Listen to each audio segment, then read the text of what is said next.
Hello friends, एक बार फिर हाजिर हूँ आप साथ एक नए और बहुत महत्वपूर्ण वीडियो के साथ। फ्रेंड्स, आज इस वीडियो में बात करेंगे गरीबों को मिलेगा बड़ा तोहफा। यानी सरकार की तरफ से अब गरीब परिवारों को बड़ा तोहफा यहाँ पर मिलने जा रहा है। यानी किसानों को मिलेगा 7 लाख रुपए, पेंशनर्स को मिलेगा 12,000 रुपये। यानी 1,000 रुपये हिसाब से अगर बात की जाए तो साल में 12,000 रुपये। वहीं पेंशनर्स की अगर बात की जाए तो 3-3 हज़ार रुपये प्रतिमाह पेंशन भी मिल रही है। तो कौन से प्रदेश में कितनी पेंशन मिल रही है, आज इस वीडियो में पूरे डिटेल के साथ समझने वाले हैं। तो किन नागरिकों को इन सभी योजनाओं का लाभ मिलेगा, आज इस वीडियो में पूरी जानकारी आपको देने वाले हैं। पात्रता, दस्तावेज, आवेदन कैसे करें, पूरे डिटेल के साथ वीडियो के अंत तक बने रहिएगा। चैनल पर पहली बार विजिट कर रहे हैं, चैनल को सब्सक्राइब कर लीजिएगा। तो फ्रेंड्स, आइए वीडियो को शुरू करते हैं। सबसे पहले हम बात करेंगे यहाँ पे सरकार द्वारा चलाई जा रही योजना का नाम है किसान आत्महत्या अनुग्रह राशि। यानी किसान आत्महत्या अनुग्रह राशि सरकार के कृषि एवं सहकारिता विभाग द्वारा एक वित्तीय सहायता योजना है जो आंध्र प्रदेश का है। यानी यह योजना कहाँ की है? आंध्र प्रदेश की है। आंध्र प्रदेश के जितने भी नागरिक हैं, जितने भी किसान हैं, अगर किसी भी वजह से, जो कि मैं आपको रीज़न बताऊंगा कि इस रीज़न की वजह से अगर वो आत्महत्या करते हैं तो सरकार की तरफ से ऐसे किसानों को सरकार 7 लाख रुपए प्रोवाइड कर रही है। यानी उनके गरीब उनके परिवार को उनके पुनर्वास के लिए यहाँ सरकार की तरफ से ये बड़ी रकम दी जाएगी। यानी यह योजना जो है कृषि कारणों से आत्महत्या करने वाले मृत किसानों, किराएदार किसानों के परिवार के सदस्यों को पुनर्वास पैकेज के रूप में दिया जा रहा है।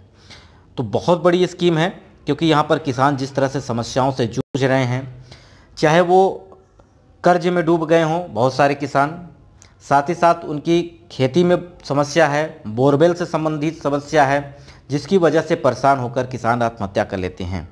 तो इस कंडीशन में उनके परिवार को, उनकी आर्थिक स्थिति को सुधारने हेतु सरकार उनकी मदद करती है। तो किसानों के परिवारों को समर्थन देने के लिए 7 लाख की वित्तीय सहायता प्रदान करती है सरकार। ऐसी आत्महत्याओं के कारण बोरवेल की विफलता, खेती की उच्च लागत के साथ वाणिज्यिक फसलें उगाना, गैर लाभकारी कीमतें आदि हो सकती हैं। यानी रीजन क्या है, इस पर भी हम चर्चा करेंगे। मेन कारण जो आत्महत्या का है वो बोरवेल की असफलता।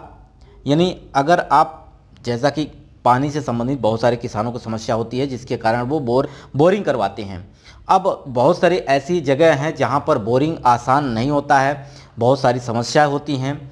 कहीं पर तो ज़मीन ऐसी होती है, पथरीली होती है, जहां पर बोरवेल कराना संभव ही नहीं हो पाता। तो ऐसी कंडीशन में किसानों को मानसिक तनाव होता है और मानसिक तनाव के चलते यहाँ पर किसान आत्महत्या कर लेते हैं। तो इसी कंडीशन में सरकार इनको यह धनराशि प्रोवाइड कर रही है। कृषि कारणों से आत्महत्या करने वाले मृत किसान, किराएदार किसान के परिवार को सदस्यों को सरकार की तरफ से 7 लाख की वित्तीय सहायता। किसान आत्महत्या के मामलों में और पीड़ित परिवार की सहायता के लिए कलेक्टर कार्यालय में अधीक्षक स्तर के एक संपर्क बिंदु को प्रभारी रूप में नामित किया जाएगा। यानी आपको फ़ायदे तभी मिलेंगे, यानी जो भी किसान है आत्महत्या किया, अब उसकी जांच जो होगी वो कलेक्टर साहब करेंगे, यानी जिला अधिकारी करेंगे। और जिला अधिकारी के द्वारा की गई जांच के बाद पाए गए जो किसान हैं, मृत हैं, अगर उस श्रेणी के अंतर्गत आते हैं तो सरकार की तरफ से यह रकम दी जाएगी। जैसा कि उत्तर प्रदेश सरकार की तरफ से बात करें, किसानों को अगर किसी प्रकार की दुर्घटना होती है तो 13 प्रकार की दुर्घटना उत्तर प्रदेश सरकार की तरफ से, इस 13 प्रकार की दुर्घटना में अगर किसी भी किसान की मृत्यु होती है तो सरकार की तरफ से यहाँ पर 5 लाख रुपए दिए जाते हैं, जिसका मैंने वीडियो अलग से भी प्रोवाइड किया है। अगर आपने नहीं देखा है तो जाके प्लेलिस्ट में जरूर देख लीजिएगा। पुनर्वास की प्रक्रिया में मृत किसान के परिवार के सदस्यों के पात्रता के अनुसार अन्य सरकारी योजना का लाभ प्राथमिकता के आधार पर प्रदान किया जाएगा। किसान आत्महत्या संकट सरकारी योजना भूमि मुद्दों सहित किसानों के सभी मुद्दों को कवर करने के लिए 1 महीने में एक बार कलेक्टर साहब विशेष शिकायत दिवस आयोजित किया जाएगा। यानी शिकायत दिवस जो आयोजित किया जा रहा है उसमें आपका यहाँ पर पूरी जांच कराई जाएगी। अब पात्रता की बात कर लेते हैं। मृत किसान आंध्र प्रदेश का निवासी होना चाहिए। किसान की मौत का कारण आत्महत्या होना चाहिए। आत्महत्या का कारण जो बताया गया है कृषि संबंधित कारण होना चाहिए, जैसे बोरवेल की विफलता, खेती की उच्च लागत के साथ वाणिज्यिक फसलें उगाना, यानी महंगी फसलें उगाना और उसके बाद उसका उचित लाभ न मिल पाने के कारण अवसाद में गए किसानों को जो आत्महत्या कर लेते हैं उनको उसमें शामिल किया गया है। ठीक है।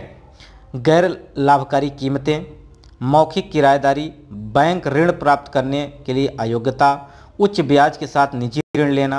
यानी बहुत सारे किसान ऐसे हैं जो कर्ज लेते हैं, साहूकारों से कर्ज लेते हैं। अब साहूकारों से कर्ज लेने पर उनको मोटा ब्याज देना होता है, महीने का ब्याज देना होता है।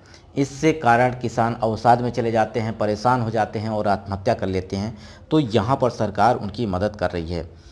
वहीं पे दरें जो है प्रतिकूल, क्योंकि उनका रेट बहुत ज़्यादा होता है। मौसमी परिस्थितियाँ, ओला पाला, जैसे कि फसलों में महामारी आना या कोई ऐसी समस्या हो जाना, कीट पतंगों का जो कि आक्रमण होना, यहाँ पर सारी समस्याओं को यहाँ पे लिया गया है। बच्चों की शिक्षा, खराब स्वास्थ्य और विवाह पर किया गया भारी खर्च, ये जो हैं आपके कारण हैं। अगर आप कोई भी किसान मृत्यु यानी आत्महत्या करता है तो ये कारण होने चाहिए, तभी आपको इस धनराशि का लाभ मिलेगा। किसान शब्द हर वह व्यक्ति शामिल होगा जो खेती से पर्याप्त आजीविका प्राप्त करता है, केवल भूमि के स्वामित्व वाले लोगों तक ही सीमित नहीं है।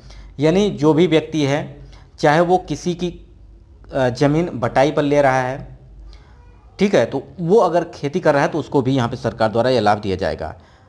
किराएदार है, किराए पर ले रहा है ज़मीन, महिला किसान भी इसमें शामिल किया गया है। वित्तीय सहायता का लाभ लाभार्थी मृत परिवार के सदस्य होना चाहिए, यानी परिवार के सदस्य को यह लाभ दिया जाएगा। तो बड़ी योजना है सरकारी तरफ से। वहीं पे अगर हम बात करें पेंशन संबंधित, तो हरियाणा सरकार की तरफ से अगर हम बात कर लेते हैं, देखिए यहाँ पे जो पेंशन दी जा रही है हरियाणा सरकार की तरफ से अगर बात की जाए तो यहाँ पर जनवरी, फरवरी और मार्च 3 महीने का पेंशन जो है 3,000 के हिसाब से 1 महीने का, यानी 3 महीने का 9,000 रुपये आप सभी यहाँ पे पेंशन धारकों को दिया जा रहा है। यानी दिव्यांग, वृद्धावस्था, या आप निराश्रित, या आप किसी कुष्ठ रोगी हैं, कैंसर रोगी हैं, थैलेसीमिया से पीड़ित हैं, यानी 14 प्रकार की पेंशन यहाँ पे हरियाणा सरकार की तरफ से दी जा रही है। और सबसे ज़्यादा अगर पेंशन की बात की जाए तो हरियाणा सरकार में ही मिल रही है। वहीं अगर दिल्ली की बात करते हैं तो दिल्ली सरकार की तरफ से 2,500 रुपये पेंशन दिया जा रहा है दिव्यांग, वृद्धावस्था, विधवा पेंशन धारकों को। साथ ही साथ उत्तर प्रदेश की अगर बात की जाए तो यहाँ पर अभी 1,000 रुपये पेंशन दिया जा रहा है दिव्यांग, विधवा, वृद्धावस्था पेंशन। साथ ही साथ कुष्ठ रोगियों को सरकार की तरफ से 3,000 रुपये दिया जा रहा है। वहीं उत्तराखंड, हिमाचल प्रदेश की अगर बात करते हैं तो यहाँ पर अभी 1,500 रुपये पेंशन हर नागरिकों को दी जा रही है। यानी आप दिव्यांग, विधवा, वृद्धावस्था पेंशन ले रहे हैं तो आपको 1,500 रुपये हर महीने, यानी महीने की 4,500 रुपये आपको सरकार दे रही है, ठीक है। तो वहीं राजस्थान की बात करते हैं तो वहाँ 1,000 रुपये पेंशन अभी सरकार द्वारा दिया जा रहा है। तो राज्य सरकार यहाँ पर अगर बात की जाए तो विकलांग व्यक्ति को प्रतिमाह कुछ वित्तीय सहायता प्रदान कर रही है, जिसके तहत आपको 1,000 रुपये सरकार द्वारा दी जा रहा है। यानी उत्तर प्रदेश की अगर बात की जाए तो यहाँ पे अभी 1,000 रुपये की धनराशि, यानी साल में आपको 12,000 रुपये दिए जा रहे हैं। बहुत सारे पेंशनर्स हैं जिनकी 6 महीने से 8 महीने से पेंशन रुकी है। अगर वो अपना पेंशन शुरू करना चाहते हैं तो अपना KYC कंप्लीट करवाएं। साथ ही साथ बैंक KYC आपको कराना होगा।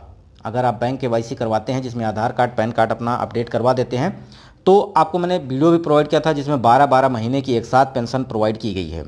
यानी आपका 6 महीने से रुका है तो आपको यहाँ पे 6,000 रुपये भेज दिए जाएंगे, 8 महीने से रुका है तो 8,000 रुपये यहाँ पे भेज दिए जाएंगे। उत्तर प्रदेश के सभी पेंशनर धारकों को ये काम करने होंगे। यानी बैंक KYC और अपना यहाँ पे KYC कंप्लीट करना है, जो किसी साइबर कैफ़े पे, और बैंक KYC अपने बैंक में जाकर अपना आधार कार्ड, पैन कार्ड और मोबाइल नंबर अपडेट करा दे, जिससे आपको पेंशन मिलना शुरू हो जाए। तो आशा करते हैं सारी चीज़ें समझ में आ गई होंगी। इसके अलावा आपको मैंने कोई प्रश्न है जिसे आप जानना चाहते हैं, कमेंट जरूर करिएगा। वीडियो यहीं समाप्त करते हैं। नमस्कार।